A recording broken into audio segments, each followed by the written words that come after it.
Good evening. I guess I should say good morning. It's almost sunrise. I just got off work.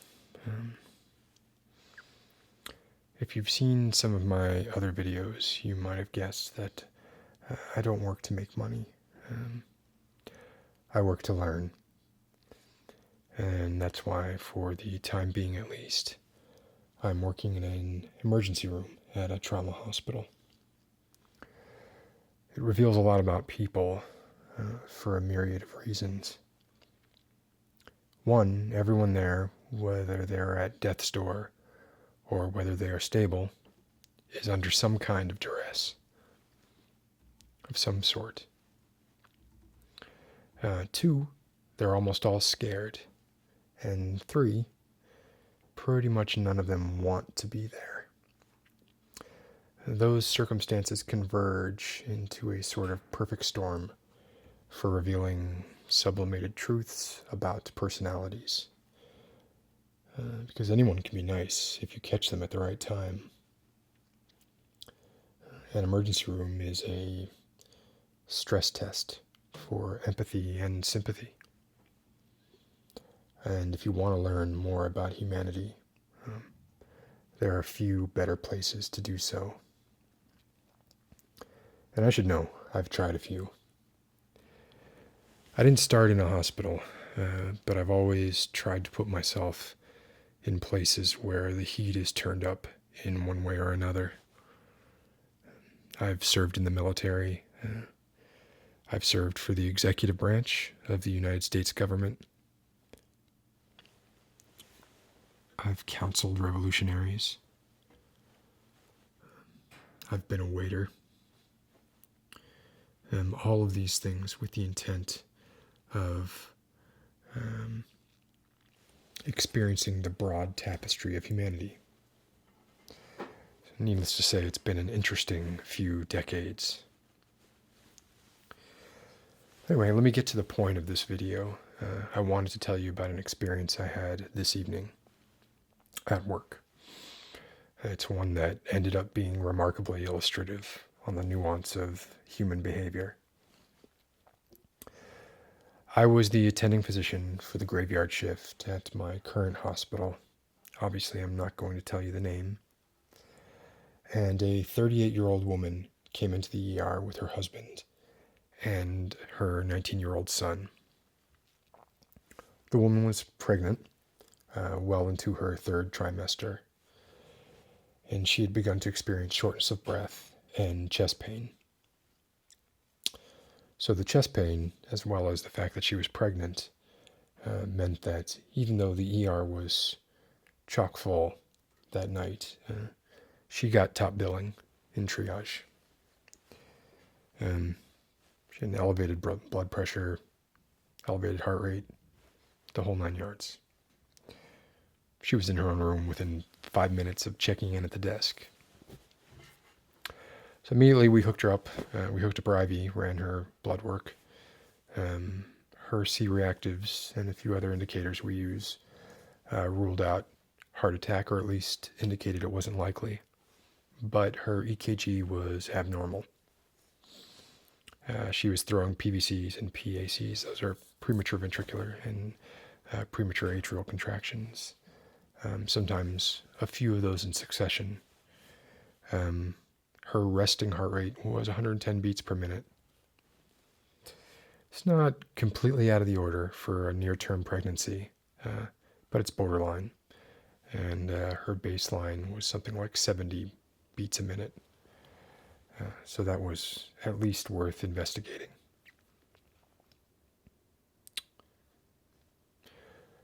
I've already gone too much into specifics of how she presented. That's not the point of this story. It's not what it's about at all. So let me try and get back on track. The woman, as you might expect, was very worried about her unborn child. Her son was in the ER waiting room, and when her husband left to go check on him, the moment he left the room, she whispered to me, The baby is not his. I knew God would punish me, and I deserve it. But why would he take it out on the baby? This is not the first time I've experienced something like this, but it is rather unusual. So I asked the attending nurse to detain the husband and son for a few minutes outside the room. I had already sedated the woman because she had begun to hyperventilate. So I was waiting a little bit for the Ativan to take effect. It was given to her through her IV, so it did not take much time at all. So I asked her to elaborate, and she told me that earlier that year, she had run into her old high school sweetheart at the bank where she worked as a loan officer. He had been applying for a loan. I found out later it was apparently one that he didn't even come close to qualifying for. But the loan process was such that he had to come into the bank a few times. And during this vetting process, they sort of reconnected. One thing led to another, and voila, 8 months later, she has a near-term pregnancy.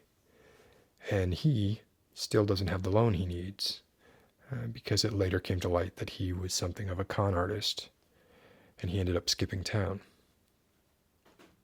These things happen. She begged me not to tell anyone.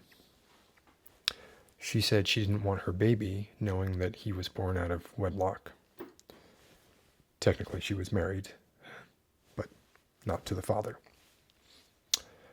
She was also concerned about the husband knowing, but that seemed almost like an afterthought. So I pressed her on this, and she said, he knows already anyway. I pressed her more. I asked her what she meant by that, because it wasn't clear to me. And she told me that he wouldn't have to think too hard about the timing to conclude that he couldn't be the father. But this whole time, he had been acting like there was no problem with the pregnancy at all. He was either, she told me, in denial, or he was plain stupid. Having met the man, albeit briefly, my opinion favored the former. This was not a stupid man. Anyway, by this time, the Ativan had worked its magic.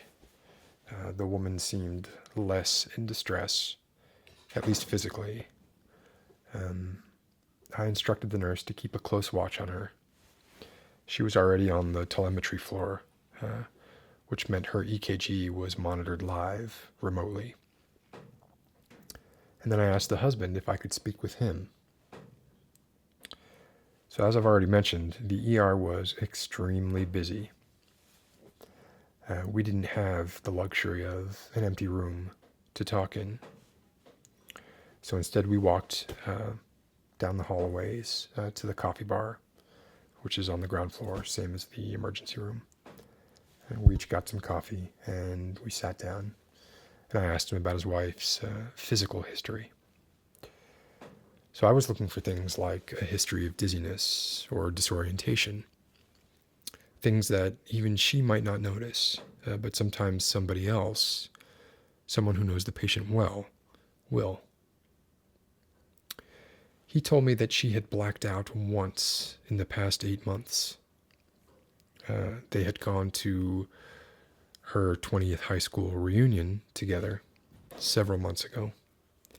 And when one of her old male friends came up to them and asked how she was doing, she didn't answer. She just blacked out. She was apparently out for 5 to 10 minutes. So I put 2 and 2 together, and I figured this was the same man whose child she carried. The husband, of course, had not made this connection, but out of the blue, he did say to me, "It isn't my child, you know?" So I acted surprised, of course. He told me exactly what the woman had suspected, that he knew it was impossible for the child to be his because of the timing of the conception. But he also told me he didn't care. He said he loved his wife and that he would love the child just as much. He just wanted them all to be happy and to be all right.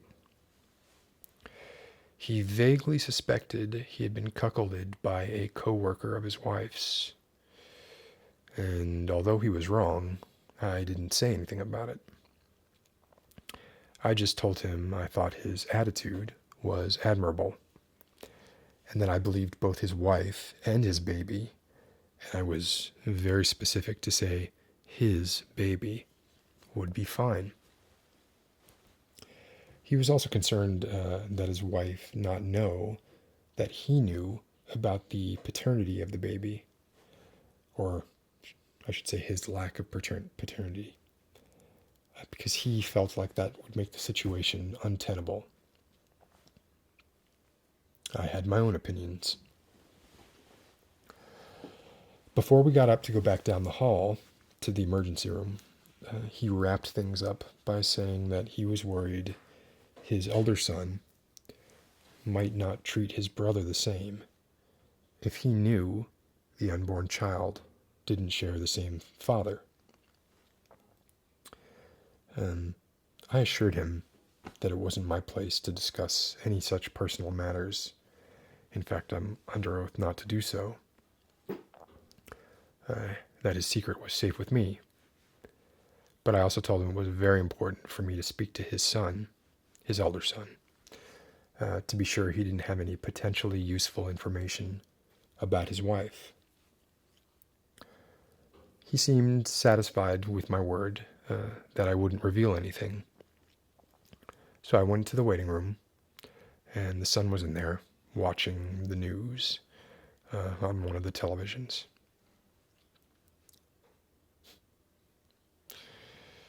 He seemed preoccupied.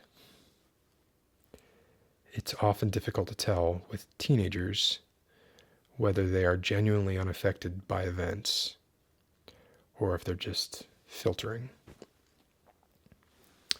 I asked him if he had seen his mother exhibit any strange behavior before coming in, and he snorted. I told him it was important to establish medical history and that there are things his mother might not even remember, that he might.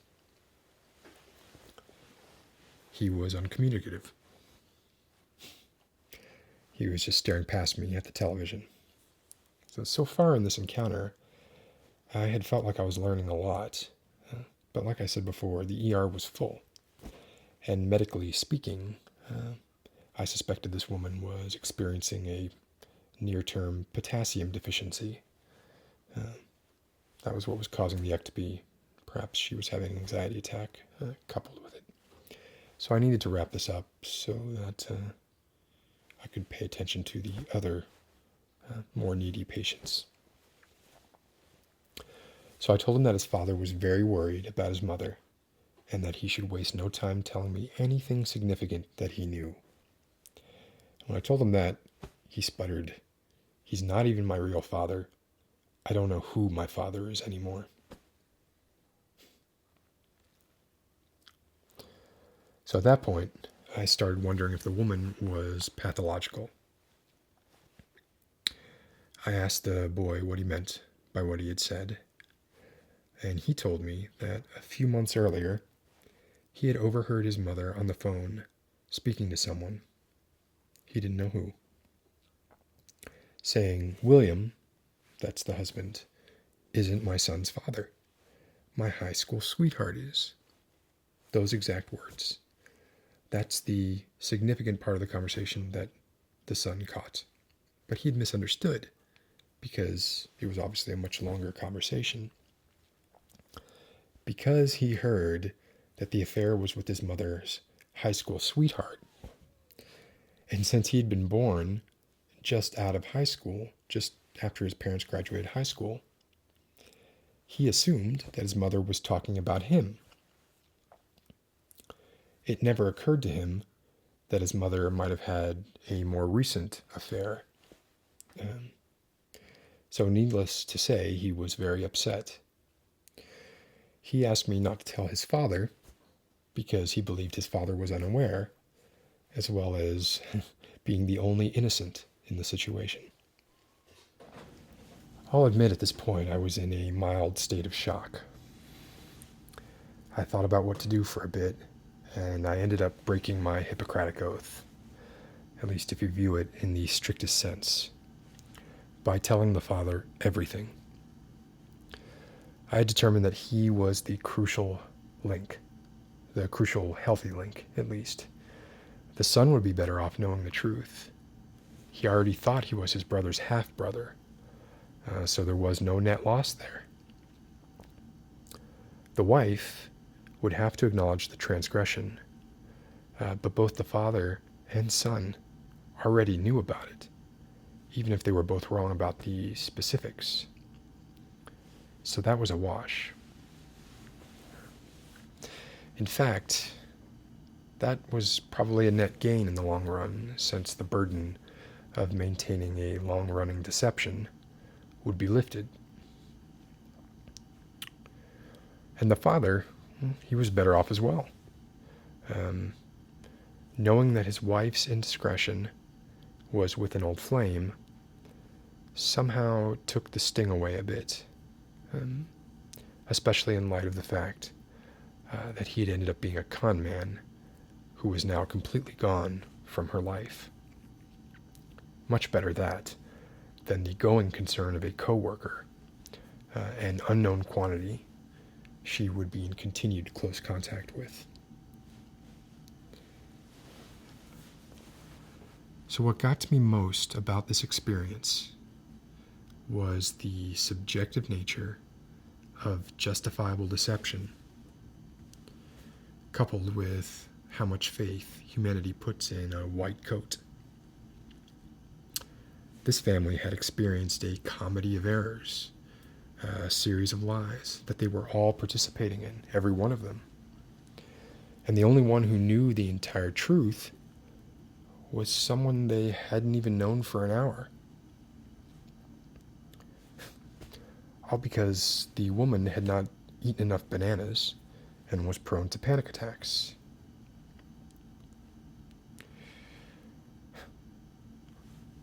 The mother was fine. The baby was fine. They were discharged before my shift was over. In hindsight, it also struck me as interesting, as well as revealing, that as I spoke with each of the players in this farce, they revealed their paramount concern by insisting I deceive the one they cared most about. The mother did not want her child knowing. The father did not want his wife knowing. And the son did not want his father knowing. It was a twisted triangle of lies, fueled by love. It's just another one of the complex, nearly incomprehensible facets of the human psyche that I try so hard to understand. I think tonight I got a little bit closer, but I've got a ways to go. Thanks for listening. Good night.